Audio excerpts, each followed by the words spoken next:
All right, ladies and gentlemen, we are live, it looks like. And what I wanted to go over today was I wanted to go over welcome to the show, first of all. And basically, I got some stuff on my mic here. In this show, I'm going to be going over some of the fun policies that I have seen presented over the past couple of shows here on my channel. You may have noticed that I'm doing a lot of different policies around Andrew Yang. He was an econ major, I was as well, and these are pretty fascinating to me. And I'm not endorsing him completely. I just find his policies to be fantastic. And I have gone over other people's policies as well. I'm not a politician. I don't really talk about politics a lot. I don't enjoy talking about politics very much, but I do enjoy these policies because they are relevant and very smart when it comes to the economy. From my perspective, as an econ nerd, I guess you could say. So I'm really impressed at a lot of these policies. To preface what we're about to go through, in the past, I've talked about the legalizing marijuana policies. I talked about, a lot of the different ones. If you guys haven't seen them, go check them out. But also, before we dive into it, if you want to listen to my podcast, the link to that is below. It's called the Sound Money Podcast. Talk about everything businesses leveraging new technologies. It's really fun and exciting. Talk to a lot of great executives, and that link is below. But let's go in through these two different policies that I'm really interested in, the timing for payments for small businesses, and as well as the financial literacy and quantum computing. I'll touch on a little bit, but having free financial education, quantum computing for encryption, getting rid of the penny, and these timing payments for small businesses, all of which are great things to put forward. Part of what I've enjoyed about just going to Andrew Yang's website and looking at his policies is it just sparks curiosity, and doesn't matter who you're voting for or who you're interested in politically, whether you're right, left, whatever it is. I just find these to be enjoyable. They address problems that are needed to be addressed, and it's fun to discuss them. That's what this experiment that is the United States is all about. Like we need to discuss these things and talk about these things. And I enjoy looking at these. A lot of the people that have been DMing me and asking me questions and talking about this have really enjoyed it. So let's dive into the timing for small businesses. A quick example of this was I did a startup in 2014, moved out to Silicon Valley, lived in San Francisco. We raised millions of dollars, and it was a business to business oriented company. And our customers were businesses, and we were a business, so it's B2B is what that's considered. So what Andrew Yang is proposing here is that a lot of times when you are in the business to business world, if you get a big enterprise client and you're doing work for them, and there's no real push from, it's kind of like a David and Goliath to get your payments overboard. So there's a lot of different types of payments. There are payments like net 30. That's the best example that I can give you guys because it's the most simplistic, because it's a month. So net 30 implies that you send an invoice, and that person has 30 days to pay that invoice after everything has been delivered. So you can kind of keep a rolling basis on a net 30 invoice and just keep it going. And sometimes, in strange circumstances, and it was normal for us, was we had to chase down these bigger companies than us that were using us, and it became a little bit awkward because it threatens the relationship. If you're constantly hounding someone to pay you for your services, it can really hinder your relationship with them. If you're always like, hey man, pay me, it can really hinder your relationship. So with that said, there is something to along the lines of having government step in to making companies pay on time is questionable to me. I do think that this should be at the discretion of the small business. I do like that there is a backup. Like it's kind of like a bodyguard standing behind you when you say, like, hey, I provided this service to you. Or I provided this value to you, or this, labor I did for you. You need to pay right now, or on these terms, these net 30, net 60, net 90, whatever it may be. And the the government could step in theory, and say, hey guys, um, the net 30 is happening, or we're going to give you a slap on the wrist or something like that. I think it's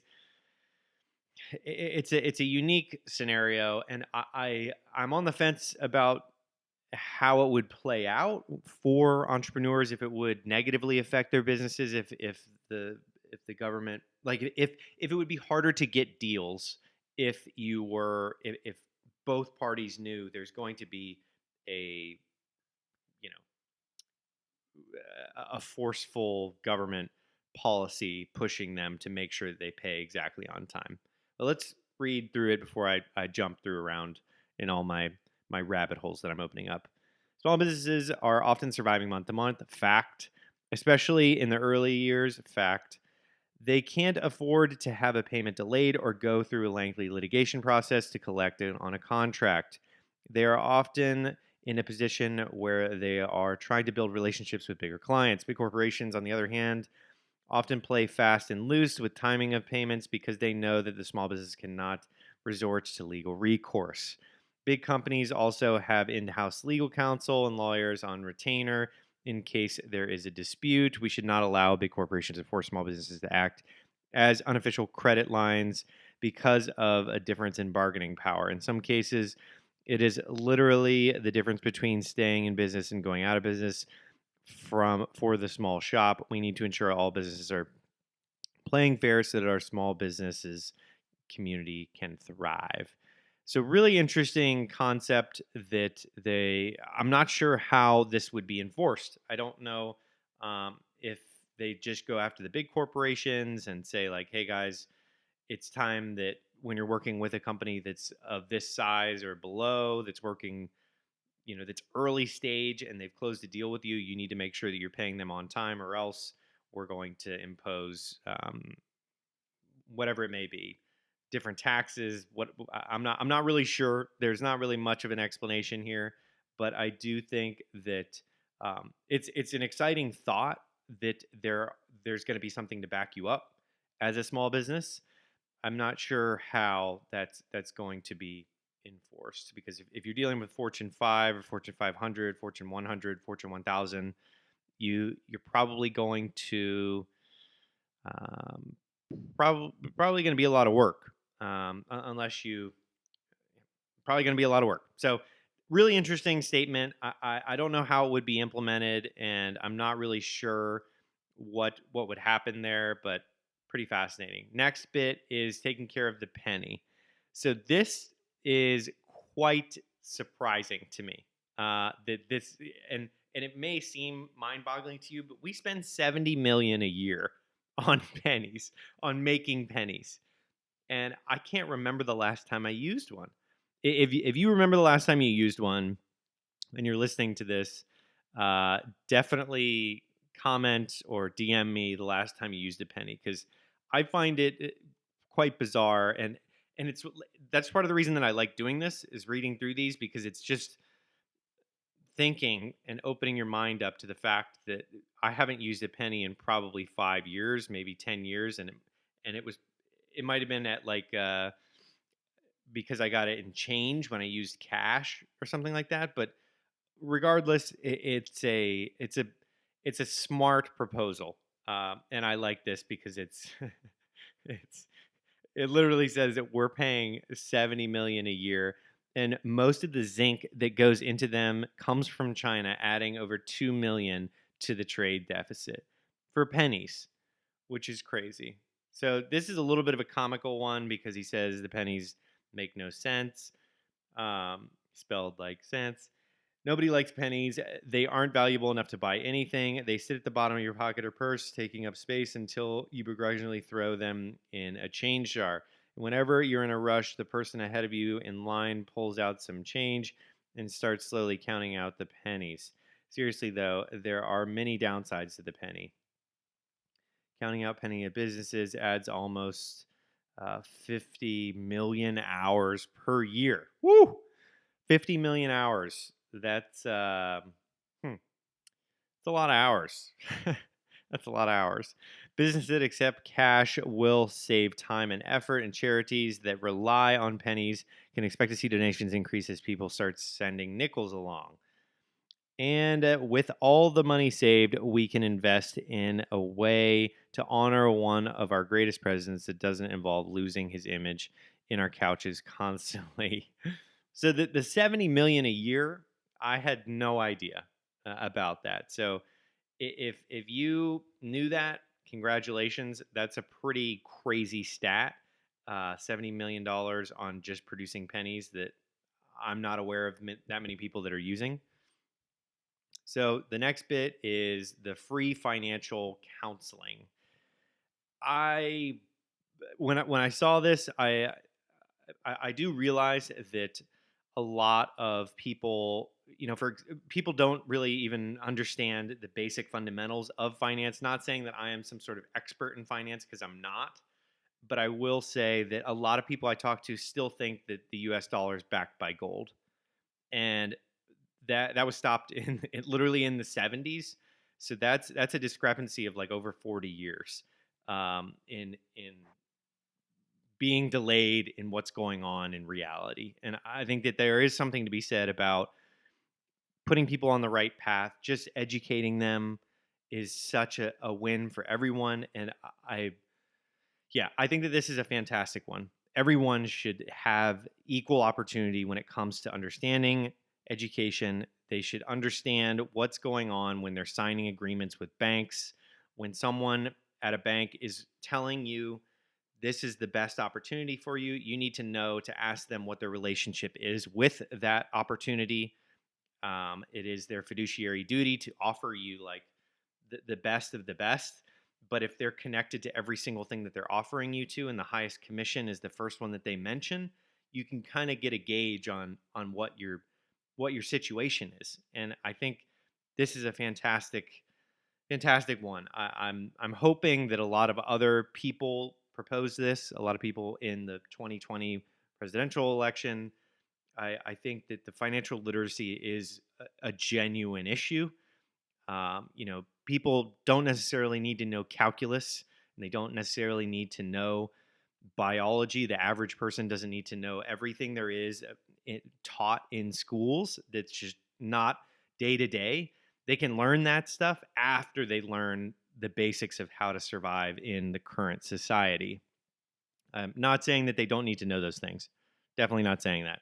It's great to know calculus and biology, of course, but it's very important to learn the basics before you learn anything additional. And I would consider biology and calculus and super intricate pieces of trigonometry and things like that. I would consider that things that you need to learn after you learn the basics. And if you don't agree with that, I'm not 100% sure why you don't agree with that, but let's go through the free financial counseling for all. The current level of financial literacy in America is shockingly low. Most people don't understand how our banking system works, how to invest their money, or what the best financial vehicle for their retirement fund. And most Americans can't afford or don't have enough money to warrant a financial advisor. So this goes along with what I was mentioning a second ago, where financial advisors are fantastic. There's also Robo Advisors that are out now that I've actually talked to a few of them. There are going to be a couple on the podcast, link in description, where you're going to get a chance to listen to some of the people that are running these Robo Advisors. And I completely agree with this and have run into this in the past, where people have reached out to me asking for financial advice, and I am not a financial advisor. This isn't financial advice. I don't um, I don't uh, think anyone should listen to people on the internet talking about their financial situation, because the vast majority of the time someone is selling a product to you to you know better themselves. Link in description. But there's always going to be something loaded in someone talking to you about your finances. Everybody's hustling. Everybody's trying to make ends meet, and I think that this free counseling for everyone would alleviate a lot of the issues with people not being ready for things like retirement. And on that note, retirement was literally a marketing campaign that was said we needed to get older people out of the workforce back in, I think, the 50s, 40s or 50s, where they said, "Hey, everybody, we did this industrial thing where everybody's working, and now if you have a bad back, you're a liability, and we want you to get out of the workforce. So we're going to call it retirement, and you put your money here, and just leave the workforce and let the next recruits come in." And it was kind of a marketing ploy back then, or it was a marketing ploy, still is. And it's a way to move vehicles and move products through the banking system. But I do think that there needs to be education around how to navigate that, because people are always going to have their hands in your pockets. No doubt about that. Since we want Americans to have some control over their retirement, it's important to ensure Americans have the knowledge they need to save and invest properly. While educating people when they're young adults is one avenue to achieve this, not everyone remembers everything they learned in high school. And if we're honest, almost all of us didn't pay attention in at least one class. It's important to continue to provide assistance to those who want to learn on how to save for their future. Yes, this is definitely my favorite one out of these. I mean, I have a sweet spot for finance, just because my previous businesses have been in finance, and I think that it's a space that needs more education. People need to feel more comfortable, and I think it was something like 75% of the United States couldn't afford an emergency $500 bill, a $500 hospital bill, which is just, there needs to be education can help that. Education can help a lot of things. It's not the solve all solution, but it can help a lot of issues like this, where people need to have reserves and whatnot. So, last bit that I'm going to touch on, I went over the timing of payments for small businesses, the penny that we pay $70 million a year, actually $2 million to China to produce the zinc for the pennies, and then the free financial counseling here. And then the last one is the quantum computing. So, as a broad overview here, the reason I want to do this last was because um, this is just keeping up with the Joneses. Basically, everyone else is doing quantum. A lot of people are focusing on encryption and testing with all these different things all over the world, and the idea that we're behind, that the United States is behind. But when I say we, um, it's crazy to think about that a lot of other people are making huge strides. Other nations are investing heavily in quantum computing technology while simultaneously using their signal intelligence capabilities to collect and store as much encrypted data as possible. While it's useless to them now, it will become invaluable once they create a functioning quantum computer at a certain power level. First and immediately, we need to invest in and develop a new encryption standards and systems, and immediately shift to using quantum computing resistant standards to protect our most sensitive data. This won't be easy or cheap, but it is necessary. Second, we must heavily invest in quantum computing technology so that we develop our own systems ahead of our geological rivals. So, this is a common thing in the tech community that I have heard, where if the oil of the 21st century is data, and if other countries are developing quantum computing, meaning that they can solve equations much faster than our average computer, I guess you could say, in the most dumbed down version that that I am familiar with when it comes to quantum, I think that it is a protective measure to do this. Makes sense. Makes sense that everybody else is doing it, so we need to step up and do it. But yeah, that's pretty much it for what I wanted to do, was go through some of the policies that I'm really interested in. I love talking about these different macroeconomic concepts, especially when it comes to the small businesses aspect. That's why I wanted to talk about small businesses and large businesses forcing payments to be brought to them on time so that they don't shut down. I think that it's probably the most edgy of this episode that I wanted to talk about because I'm not sure how it would be implemented. But all the other ones are clean cut. The free financial counseling, the penny, getting rid of that, and the quantum computing. Those are all pretty much no brainers. But the timing of payments is a really fascinating one. I don't know what other people think about that. But if you have any questions or comments, feel free to DM me on Instagram. The podcast link is in the description below, so you guys can listen to that. New episode just came out. And that is it for this. I will see you guys on the next one. Like and subscribe if you're interested in, following along. And I will see you on the next episode.